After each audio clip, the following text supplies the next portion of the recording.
Hey, what's up, car shipping rock stars? It's your girl Ashley from ReloGeek.com, and it's the holiday time. And if you're watching this later, when it's no longer holiday time, well, right now it's holiday time. And when we start talking about holiday, we talk about family and relationships, which leads us into today's video, which sparked the idea actually for today's episode.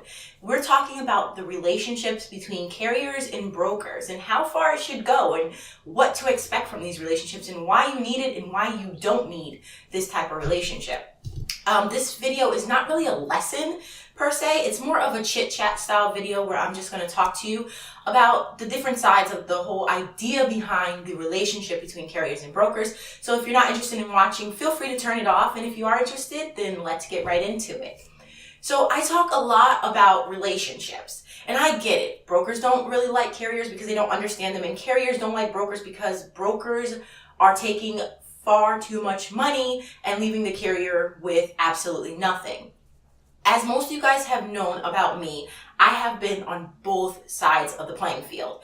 I have been a carrier, so I understand what it's like to feel like brokers are getting all this money and you're left with literally scraps, like scraps from Thanksgiving, you know? You're left with leftovers. And I understand that anger and that resentment that you have for brokers.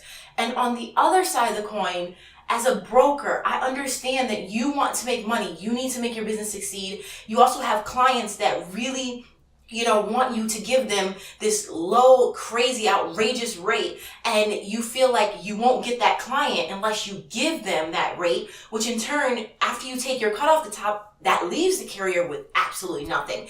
And you don't understand why a carrier who can haul 7 or 9 cars and they're making $500 per car, they're making all this money because you've never been a carrier, so you don't understand that side of the field. But to you, you're thinking, hey, $500 is great money for going across the country when you multiply that times 7. But you're not factoring in, the expenses that a carrier has or anything of that matter, how much time they're spending away from their family. And I get it. Some of you guys may not care, but you guys are part of an industry that requires each other and the relationship with each other to thrive.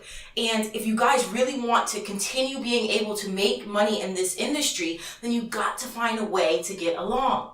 Now, a lot of you get confused when I say, as a carrier, you need relationships with brokers. You do need relationship with brokers. It's going to help your business. Now, before I get into that, and I'm trying not to go on a little rant, but I have something to say to you carriers. I have been a carrier, so definitely don't look at it as, oh, she's just somebody that used to be a broker and now she's trying to tell me what to do. I spent most of my time as a carrier, but stop bitching about low-paying loads and get out there and start getting your own loads as well. You're not supposed to only depend on brokers or only depend on load boards. You gotta put your foot down and start doing the same stuff that brokers are doing to get their customers. You have that opportunity if you're willing to just learn how and stop spending your time on YouTube videos and comments or on, blogs and forums talking bad about brokers. I get it. Some brokers are a piece of crap. I understand that. But if you get out there and start marketing your business, start doing everything you need to get your own clients, then who cares what brokers are paying other carriers? Who cares what other carriers are taking the low-hanging fruit from brokers? So with that aside, when I tell you guys to make relationship with brokers as a carrier, I simply mean that you need to make sure that you are staying in contact with brokers that you know are paying well. As a broker, you should have a relationship with carriers. This way, maybe, let's just say I'm a carrier. If you have a load that's going from, Florida to New York, and let's just say that's my route, then you can know that, let me call Ashley because I know Ashley runs Florida to New York and see if I can get her to move this car for me. Now that puts you in a winning position for your clients because you get to tell the client, hey, I know a trucking company or a driver, whichever way you want to word it, that runs this route all the time, and I've done business with her a lot, and I trust her, and I know she does a great job, and, all I got to do is call and make sure she has space available. Versus the broker who's on the phone with the client saying, well, I can't guarantee pickup dates. I don't know if I'm going to find a carrier, or, I'm going to try my best to get your car moved when you need it. Like, as you can see the difference between the two, you're gonna win when you can specifically say you have a carrier and not lie about it. And that's where you get into the sleazy brokers who say, oh yeah, I have carriers that run that route, when they know good and well that they're depending on a load board. So this is why I say you guys need relationships with each other. You guys can help each other succeed. And again, I get it, you know, brokers, a lot of them don't know how to price right. A lot of them are giving you crap pay because they're letting clients dictate how much they're paying you. They're afraid to quote the client a good price, or maybe they just don't know what a good price is. Because let's face it, it's easy to become a broker. So there are a lot of people out there that just decide, hey, I'm going to get an LLC. I'm going to get a bond. I have good credit. You know, I have some money lying around. I'm going to start a brokering business. And then they just get out there and they have no clue what they're doing. And that was one of the reasons why I started Relo Academy in the first place. And this is not a promo video for that, but just as a background, the reason I started my course was because I was so tired of brokers coming in and not knowing what the heck they were doing. And I wanted to give them a space and a platform to learn the business, to really learn how to do it right. So now when they come in, they're not screwing you carriers over. They're not screwing the industry over, and they're not screwing their clients over. And then everybody can win. And that's all I want from you guys, is for you guys to win. So relationships matter.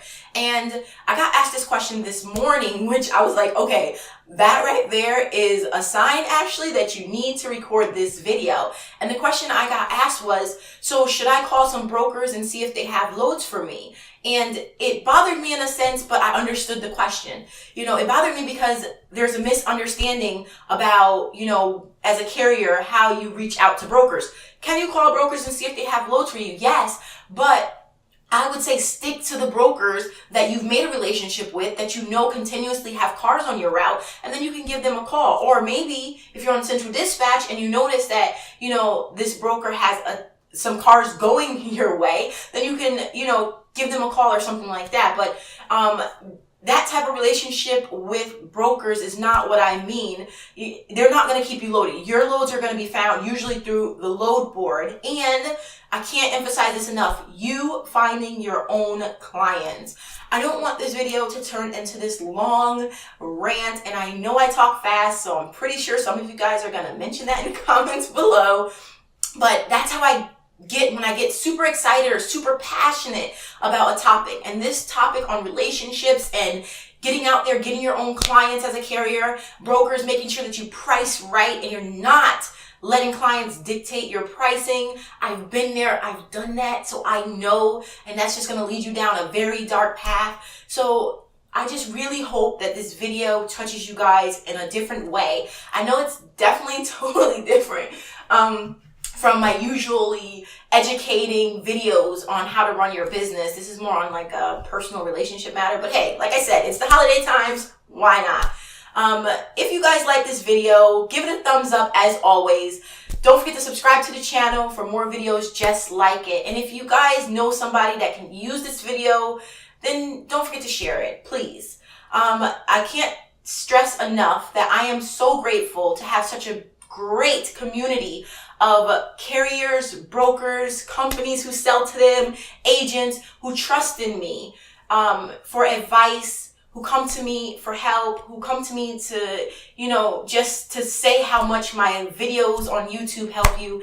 So in the spirit of the holidays, I want to say thank you all for, you know, trusting in me and having faith in me and sticking with me through the good times and the bad, the great videos and the not so great videos, the good lighting, the bad lighting. So thank you. I love you guys all.